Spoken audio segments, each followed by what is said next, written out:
करते हुए ब्रह्मपुत्र पहुंच गए बाबा नारद की सभा में। महाराज बाबा नारद पहुंच गए सभा में, कंसकी में जाकर के जैसे ही कंस ने देखा, आइए गुरुदेव। बाबा जी जय सिया राम। खुश रहो, चिरंजीव रहो। गुरुदेव भोजराज कंस, कहिए गुरुदेव, आज बड़े देर में पदार्पण हुआ, कहाँ से आए? आइए जल्दी। अरे इधर भ्रमण करते हुए निकल के जा रहे थे तो मैंने सोचा चलो कंसराज से मिलते हुए निकलते हैं। गुरुदेव तुम बड़े अच्छे समय पे आए हो। क्या बात है बताइए। गुरुदेव अब तो ये चेहरा दिन प्रतिदिन हमारा मंद पड़ता कंसों, यही तो हम कह रहे थे, पहले जब हम आते थे तो तुम्हारा चेहरा फूलों की तरह खिलता था और आज ये चेहरा पर मुर्दागिरी कैसे छा रही है, मुरझाया हुआ कैसे लग रहा है, मेरी समझ में नहीं आ रहा। आपके चेहरे पर थोड़ी भी हंसी नहीं। गुरुदेव मैं ये कहना चाहता हूँ, वसुदेव देवकी के 2 बालक थे जो गोकुल में पहुंचाए गए, उन्होंने गोकुल का भी परित्याग कर दिया, वृंदावन में रह रहे हैं, वही हमारा काल है। तमाम राक्षस भेजे, एक राक्षस ने लौट करके ये नहीं बताया कन्हैया छोटा है, मोटा है, गोरा है, काला है। तो आपका चेहरा इतना कुबलाया क्यों लग रहा है? अरे आपको तो खुश होना चाहिए। वे छोटे छोटे कृष्ण और बलराम तुम्हारे आगे क्या बेचेंगे और क्या तुम्हारे योग्य हो सकते हैं, पर तुम मुरझाए हुए क्यों लग रहे और बोले हे बाबा नारद कि बोले राजनी दिन दिन तेरी और ये दशा बिगड़ती जाती है।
दुश्मन की बाधावा बोली हराई डारो, भीतर से कोई रोग भयो डॉक्टर पे दवा कराई डारो। हे गुरुदेव कहिए। आपने तो मेरे हृदय के पट खोल दिए। बात ये है कि चिंता तो हमें सिरपन में काल की है, बात रही बीमारी की तो सुनिए महाराज।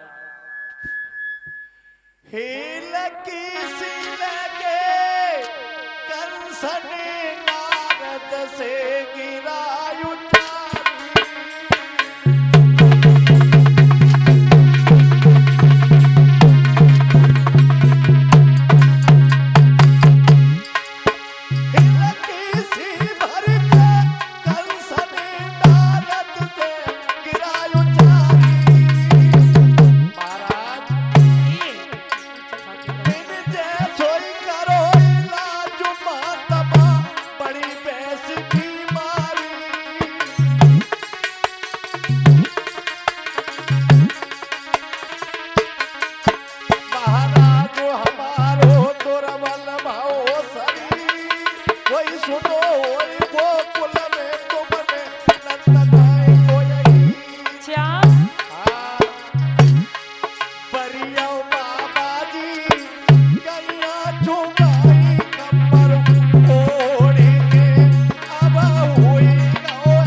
दिन रात कमली ओढ़ के गैया चुगाई।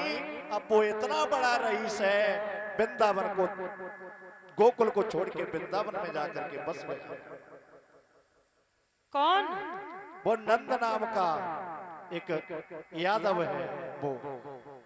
महाराज हाँ।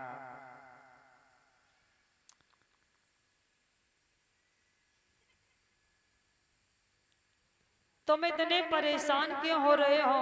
हम इसलिए हो रहे हैं, हमें कोई उपाय बता दीजिए, और ऐसा बताइए न सांप मरे न लाठी। तुम्हें एक पत्र लिखो हाँ। और पत्र में लिख दो कि हे बाबा नंद, हम